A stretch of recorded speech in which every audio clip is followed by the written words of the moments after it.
Imagina sobrevivir a 5 campos de concentración nazis, ver morir a tu familia, tus amigos y millones de personas inocentes. Imagina que después de la guerra, descubres que los responsables de todo ese horror están viviendo vidas normales y felices en otros países, como si nada hubiera pasado. ¿Qué harías? ¿Tratarías de olvidar y seguir adelante? ¿O dedicarías el resto de tu vida a asegurar que estos criminales enfrenten justicia? Simon Wiesenthal eligió la justicia. Y durante los siguientes 50 años, este hombre extraordinario se convirtió en la pesadilla de todo nazi fugitivo en el mundo.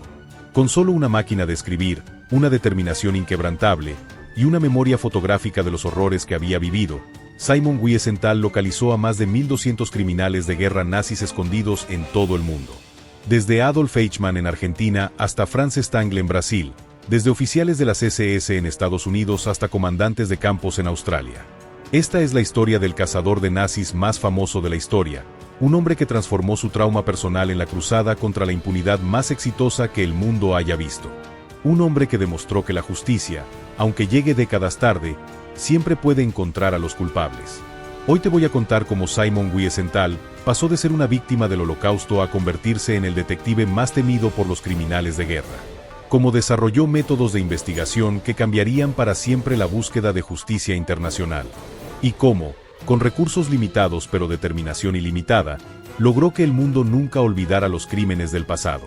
Prepárate para descubrir la historia de un hombre que hizo del nunca más no solo una promesa, sino una realidad. La historia de Simon Wiesenthal como cazador de nazis comenzó el 5 de mayo de 1945, el día que fue liberado del campo de concentración de Mauthausen por tropas estadounidenses. Ese día, Simon pesaba apenas 45 kilos. Había sobrevivido a 5 campos de concentración diferentes durante 4 años de terror absoluto: Janowska, Plaszow, Gross-Raming, Buchenwald y finalmente Mauthausen. Pero Simon no era solo otro superviviente. Era un hombre con una memoria extraordinaria que había documentado mentalmente cada rostro, cada nombre, cada detalle de los guardias y oficiales nazis que había conocido. Durante su tiempo en los campos, había hecho algo que muy pocos prisioneros se atrevían a hacer.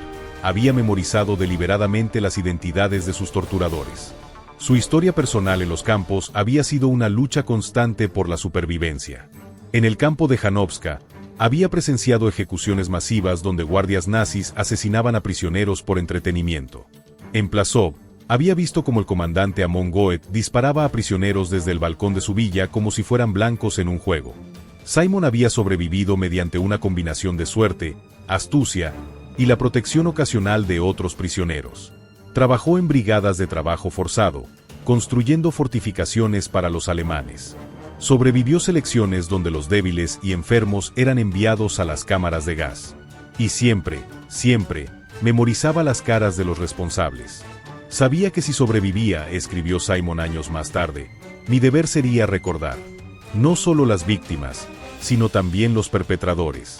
Alguien tenía que asegurar que respondieran por lo que habían hecho.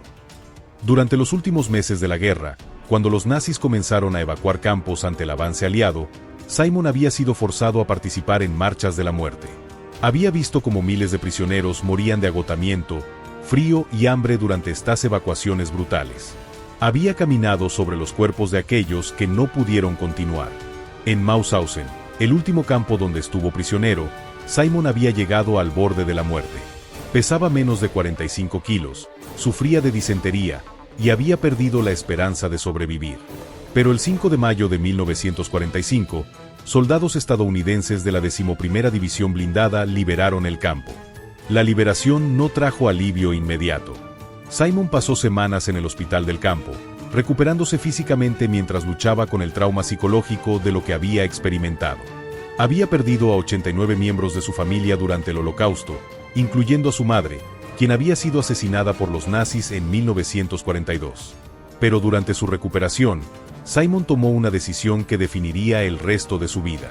Mientras otros supervivientes planeaban emigrar a diferentes países para comenzar nuevas vidas, Simon decidió que su misión sería asegurar que los responsables del Holocausto enfrentaran justicia. Cuando las tropas estadounidenses lo liberaron, Simon tomó una decisión que definiría el resto de su vida. No intentaría olvidar el pasado ni comenzar una nueva vida tranquila. En lugar de eso, dedicaría toda su energía a asegurar que cada nazi que había escapado de la justicia fuera encontrado y procesado. Simon comenzó inmediatamente. Aún recuperándose en el hospital de Mauthausen, empezó a escribir listas detalladas de todos los oficiales nazis que recordaba. Nombres, descripciones físicas, dialectos regionales, cicatrices distintivas, todo lo que pudiera ayudar a identificarlos más tarde. Su primera lista contenía 91 nombres. Para el final de 1945, había expandido sus registros a más de 3.000 individuos. Simon había comenzado a crear lo que se convertiría en el archivo más completo de criminales de guerra nazis jamás compilado por una sola persona. Pero Simon también se dio cuenta rápidamente de que documentar crímenes no sería suficiente. Las autoridades aliadas estaban abrumadas con la tarea de reconstruir Europa y no tenían recursos para perseguir a cada criminal de guerra individual. Si quería ver justicia, tendría que tomarla en sus propias manos. En 1946, Simon estableció su primera oficina en una habitación prestada en Linz, Austria. Su equipo consistía en una máquina de escribir usada, una silla de madera y una determinación que compensaba todo lo que le faltaba en recursos. Su primer caso grande llegó cuando un superviviente del campo de concentración de Treblinka visitó su oficina con información sobre Franz Stangl, el excomandante del campo. El superviviente había visto a Stangl trabajando como mecánico en una ciudad austriaca, viviendo bajo su nombre real como si nunca hubiera cometido un crimen. Simon investigó meticulosamente el caso durante 3 meses. Confirmó la identidad de Stangl, documentó su historial en Treblinka y recopiló testimonios de múltiples supervivientes. Cuando presentó la evidencia a las autoridades austriacas, Stangl fue arrestado inmediatamente. Pero el caso Stangl también le enseñó a Simon una lección crucial. Los criminales de guerra más peligrosos no se quedarían en Europa esperando a ser capturados. Estarían huyendo a países lejanos donde pensarían que estarían seguros para siempre. Durante 1947, Simon comenzó a recibir reportes de supervivientes y refugiados sobre nazis que habían sido vistos en Argentina, Brasil y otros países sudamericanos. Era claro que había una red organizada ayudando a criminales de guerra a escapar de Europa y establecer nuevas vidas en el extranjero. Simon se dio cuenta de que si quería tener éxito en localizar fugitivos nazis, tendría que desarrollar una red internacional de contactos e informantes. Necesitaba ojos y oídos en países de todo el mundo. Comenzó escribiendo cartas. Miles de cartas. A organizaciones judías, a supervivientes del Holocausto, a refugiados que habían emigrado a diferentes países, a cualquier persona que pudiera estar dispuesta a ayudar en la búsqueda de criminales de guerra. Su técnica era simple pero efectiva. Enviaba fotografías y descripciones de fugitivos nazis a contactos en países donde sospechaba que podrían estar escondidos. Pedía a sus corresponsales que compartieran la información con comunidades locales y que reportaran cualquier avistamiento sospechoso. Para 1948, Simon había establecido contactos en más de 15 países. Su red incluía sobrevivientes del Holocausto en Nueva York, rabinos en Buenos Aires, trabajadores sociales en Sao Paulo, e incluso algunos oficiales de policía en Australia que estaban dispuestos a investigar discretamente reportes sobre alemanes sospechosos. Su segundo gran éxito llegó en 1949 cuando un contacto en Argentina reportó haber visto a Gustav Wagner, un exoficial de las SS responsable de asesinatos masivos en el campo de exterminio de Sobibor. El contacto había reconocido a Wagner en una fotografía que Simon había enviado meses antes. Simon coordinó inmediatamente con autoridades argentinas para investigar el reporte. La investigación confirmó que Wagner estaba viviendo en Buenos Aires bajo una identidad falsa. Aunque Wagner logró escapar antes de ser arrestado, el caso demostró que el sistema de Simon podía localizar fugitivos incluso en países lejanos. Pero el caso Wagner también reveló las limitaciones que enfrentaba Simon. No tenía autoridad oficial, recursos financieros limitados, y dependía completamente de la cooperación voluntaria de gobiernos que a menudo no estaban interesados en perseguir a criminales de guerra. Simon se dio cuenta de que necesitaba encontrar formas de trabajar con agencias oficiales de aplicación de la ley. Comenzó a cultivar relaciones con oficiales de Interpol, agentes del FBI e investigadores de crímenes de guerra en múltiples países. Su gran oportunidad llegó en 1954, cuando fue contactado por agentes israelíes que estaban desarrollando sus propias operaciones para localizar criminales de guerra nazis. Israel había establecido una unidad especializada en cazar fugitivos nazis, y estaban interesados en la información que Simon había recopilado durante casi una década. La colaboración entre Simon y los servicios de inteligencia israelíes marcaría el comienzo de la fase más exitosa de su carrera como cazador de nazis. Con acceso a recursos gubernamentales y técnicas de investigación avanzadas, Simon podría expandir dramáticamente sus operaciones. Durante 1955, Simon trabajó con agentes israelíes para verificar y expandir su base de datos de criminales de guerra. Habían identificado ubicaciones potenciales para más de 200 fugitivos nazis en 12 países diferentes. Pero Simon también mantuvo su independencia. Aunque colaboraba con agencias gubernamentales, nunca se convirtió en empleado de ningún gobierno. Insistía en que su trabajo era una misión personal, no una operación política. No trabajo para ningún gobierno, explicaba Simon. Trabajo para las víctimas. Trabajo para la justicia. Trabajo para asegurar que el mundo recuerde que algunos crímenes son tan terribles que nunca pueden ser olvidados. Esta independencia le permitía trabajar con múltiples agencias simultáneamente. Compartía información con israelíes, estadounidenses, británicos y alemanes occidentales, dependiendo de qué agencia estuviera mejor posicionada para actuar sobre información específica. Para 1959, la reputación de Simon como cazador de nazis se había extendido internacionalmente. Su oficina en Viena recibía reportes de todo el mundo, y su nombre era conocido tanto por supervivientes del Holocausto que buscaban justicia como por fugitivos nazis que temían ser descubiertos. Pero el caso que establecería definitivamente la reputación de Simon como el cazador de nazis más efectivo del mundo estaba a punto de comenzar. Era el caso de Adolf Eichmann, el arquitecto de la solución final, y su captura cambiaría para siempre la forma en que el mundo veía la justicia para crímenes contra la humanidad. En 1957, Simon Wiesenthal recibió una carta que cambiaría no solo su vida, sino la historia de la justicia internacional. La carta venía de un amigo en Buenos Aires y contenía solo unas pocas líneas. Creo que he visto al hombre que buscas. Vive en los suburbios bajo el nombre de Ricardo Clement. Pero estoy casi seguro de que es Adolf Eichmann. Adolf Eichmann era el premio mayor para cualquier cazador de nazis. Como el arquitecto principal de la solución final, Eichmann había sido responsable de la logística del transporte de millones de judíos a campos de exterminio. Era el hombre que había convertido el asesinato masivo en una ciencia fría y eficiente. Simon había estado buscando a Eichmann durante 12 años. Había seguido pistas falsas en múltiples países, había investigado docenas de reportes que resultaron ser casos de identidad equivocada, y había comenzado a preguntarse si Eichmann seguía vivo. Pero esta pista era diferente. Su contacto en Buenos Aires era confiable. Había conocido a Eichmann antes de la guerra, y estaba seguro de que había reconocido correctamente al fugitivo más buscado del mundo. Simon sabía que tenía que ser extremadamente cuidadoso. Si Eichmann sospechaba que había sido localizado, desaparecería inmediatamente, y podrían pasar décadas antes de encontrar otra pista. Esta podría ser la única oportunidad de capturar al hombre responsable de la muerte de millones de personas. Simon decidió que necesitaba verificación independiente antes de alertar a autoridades oficiales. Usando sus contactos en Argentina, organizó una operación de vigilancia discreta para confirmar la identidad del hombre que vivía como Ricardo Clement. Durante 6 meses, informantes de Simon monitorearon cuidadosamente las actividades del sospechoso. Fotografiaron al hombre desde distancias largas, documentaron sus rutinas diarias, e incluso lograron grabar su voz durante conversaciones en lugares públicos. Cuando Simon revisó la evidencia, no tuvo dudas. Las fotografías mostraban las características faciales distintivas de Eichmann. Las grabaciones de voz correspondían con grabaciones de archivo de discursos de Eichmann durante la guerra. Y los informes sobre su comportamiento y ademanes eran consistentes con descripciones de testigos que habían conocido a Eichmann durante el Holocausto. Simon había encontrado a Adolf Eichmann. Pero Simon también sabía que no podía capturar a Eichmann por sí mismo. Eichmann vivía en Argentina, un país que no tenía tratado de extradición con países que querían procesarlo por crímenes de guerra. Cualquier operación para capturarlo tendría que ser realizada por una agencia con capacidades de operaciones internacionales.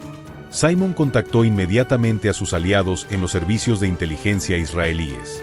Para Israel, la captura de Eichmann no era solo una cuestión de justicia, era una necesidad nacional. Eichmann representaba todo lo que Israel había sido creado para prevenir: el asesinato masivo de judíos sin consecuencias. Los israelíes tomaron la información de Simon muy seriamente. Enviaron sus propios agentes a Argentina para confirmar independientemente la identidad de Eichmann. Cuando sus investigaciones confirmaron los hallazgos de Simon, comenzaron a planificar una de las operaciones de secuestro más audaces en la historia de la inteligencia. Simon no participó directamente en la operación de captura. Los israelíes decidieron que involucrar a un civil en un secuestro internacional sería demasiado arriesgado político y legalmente. Pero Simon proporcionó información crucial sobre las rutinas de Eichmann, sus medidas de seguridad y las mejores oportunidades para una captura. El 11 de mayo de 1960, agentes del Mossad secuestraron a Adolf Eichmann en una calle de Buenos Aires. 10 días después, el primer ministro israelí David Ben-Gurión anunció al mundo que Eichmann había sido capturado y sería procesado en Israel por crímenes contra el pueblo judío y contra la humanidad. La captura de Eichmann creó una sensación internacional. Por primera vez desde los juicios de Nuremberg, el mundo volvería a confrontar directamente los horrores del Holocausto. El juicio de Eichmann, transmitido por televisión a audiencias globales, educaría a una nueva generación sobre los crímenes nazis y establecería precedentes importantes para la justicia internacional. Para Simon, la captura de Eichmann fue una validación de todo por lo que había trabajado durante 15 años. Había demostrado que incluso los criminales de guerra más cuidadosos podían ser localizados, que la justicia podía alcanzar a perpetradores sin importar cuánto tiempo hubiera pasado o que tan lejos hubieran huido. Pero Simon también sabía que el caso Eichmann era solo el comienzo. Había cientos de otros criminales de guerra que seguían viviendo libremente, y cada uno de ellos merecía enfrentar justicia. El éxito con Eichmann transformó el trabajo de Simon. De repente, tenía credibilidad internacional, acceso a recursos gubernamentales y una reputación que abría puertas que habían estado cerradas durante años. Gobiernos que previamente habían ignorado sus reportes ahora tomaban sus pistas seriamente. Organizaciones que habían sido escépticas sobre sus métodos ahora buscaban su cooperación.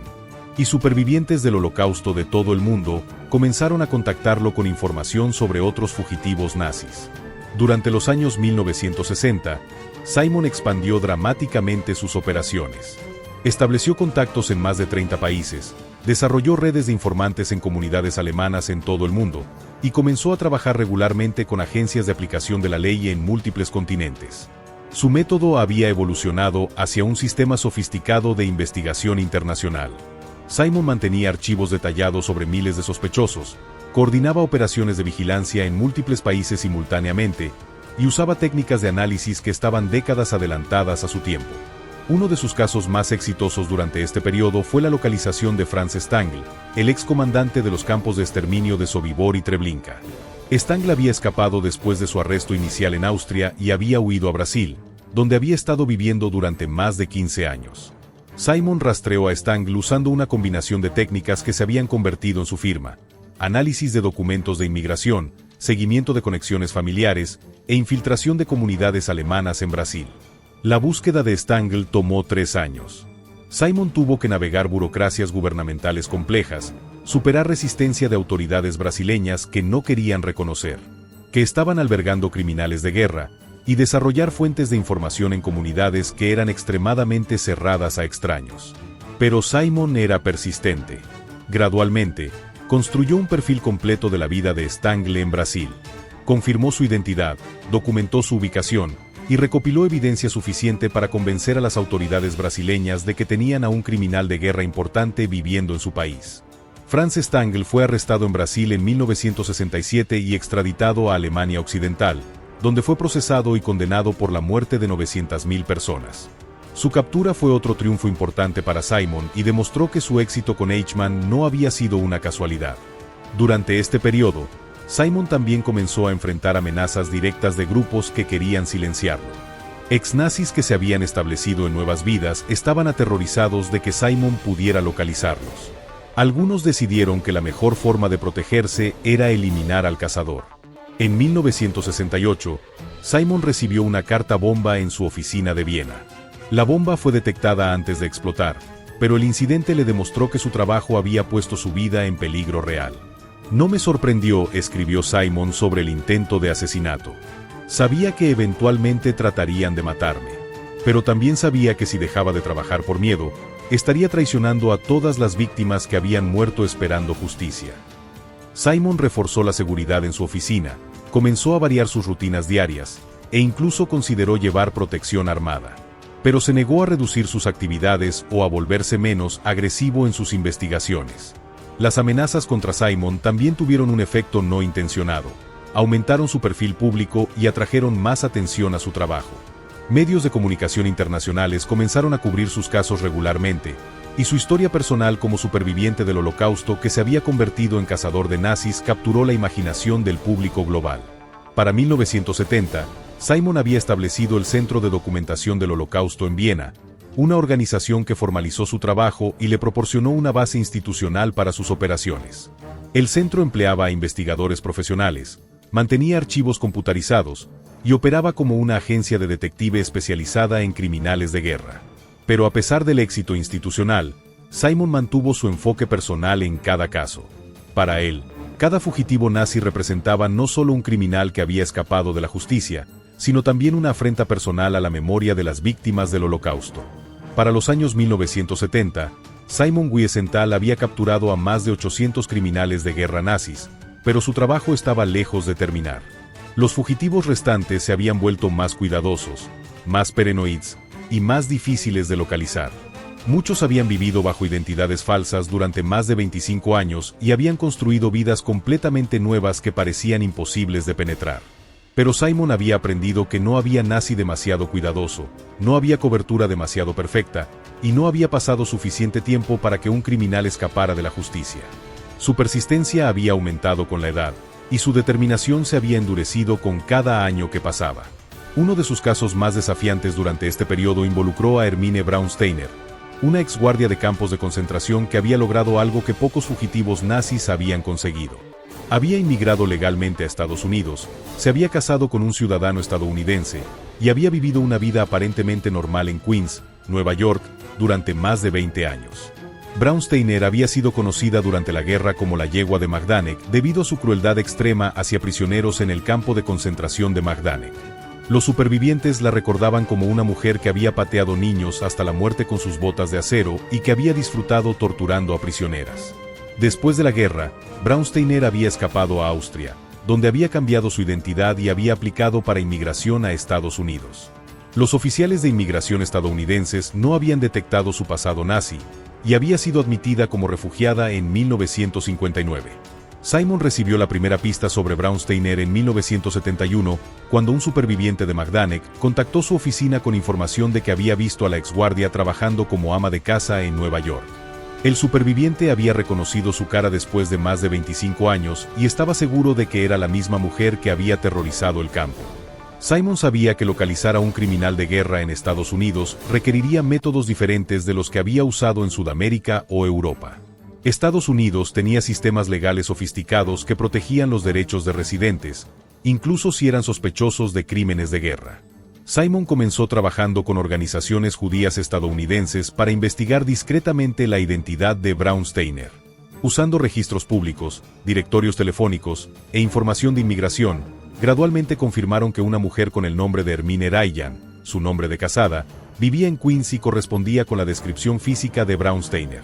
Pero confirmar su identidad legalmente requirió un proceso complejo que involucró a múltiples agencias gubernamentales. Simon trabajó con el Departamento de Justicia estadounidense, la Oficina de Investigaciones Especiales, e incluso el FBI para desarrollar evidencia que pudiera ser usada en procedimientos legales formales. El caso Braunsteiner tomó 2 años de investigación intensiva. Simon tuvo que localizar supervivientes de Majdanek que pudieran testificar sobre los crímenes específicos de Braunsteiner, obtener documentos de archivos en Polonia y Alemania que confirmaran su identidad, y navegar el sistema legal estadounidense para iniciar procedimientos de desnaturalización. En 1973, Hermine Braunsteiner se convirtió en la primera persona extraditada de Estados Unidos por crímenes de guerra nazis. Su caso estableció precedentes legales importantes y demostró que incluso Estados Unidos no sería un refugio seguro para criminales de guerra que habían logrado inmigrar legalmente. El éxito con Braunsteiner abrió nuevas posibilidades para Simon. Durante los años 1970 y 1980, trabajó con autoridades estadounidenses para identificar y procesar a docenas de exnazis que habían inmigrado a Estados Unidos después de la guerra. Estos casos eran particularmente satisfactorios para Simon porque demostraban que los principios de justicia podían superar consideraciones políticas y burocráticas. Estados Unidos. el país que había liderado la lucha contra el nazismo, estaba ahora liderando la lucha para asegurar que los criminales de guerra nazis no pudieran encontrar refugio seguro en ningún lugar del mundo. Pero Simon también se enfrentaba a nuevos desafíos durante este periodo. Muchos de los criminales de guerra restantes eran ahora hombres muy ancianos, algunos en sus 80 y 90 años. Críticos comenzaron a argumentar que era cruel y sin sentido procesar a hombres tan ancianos por crímenes cometidos décadas antes. Simon tenía una respuesta clara para estos críticos: no hay límite de tiempo para la justicia. No hay punto en el que un asesino se vuelve demasiado anciano para enfrentar las consecuencias de sus acciones. Las víctimas no tuvieron la oportunidad de envejecer. ¿Por qué deberían tenerla sus asesinos? Esta filosofía mantuvo a Simon trabajando incluso mientras se acercaba a sus propios 80 años. Su oficina continuaba recibiendo nuevas pistas, y él continuaba investigando cada una con la misma intensidad que había mostrado durante décadas. Uno de los últimos grandes casos de Simon involucró la búsqueda de Alois Brunner, uno de los asistentes más cercanos de Adolf Eichmann y responsable de deportar a más de 100.000 judíos a campos de exterminio. Brunner había escapado a Siria después de la guerra, donde había vivido bajo protección del gobierno sirio durante más de 40 años. Simon pasó años intentando confirmar la ubicación exacta de Brunner en Siria y desarrollar evidencia que pudiera ser usada para presionar al gobierno sirio para extraditarlo.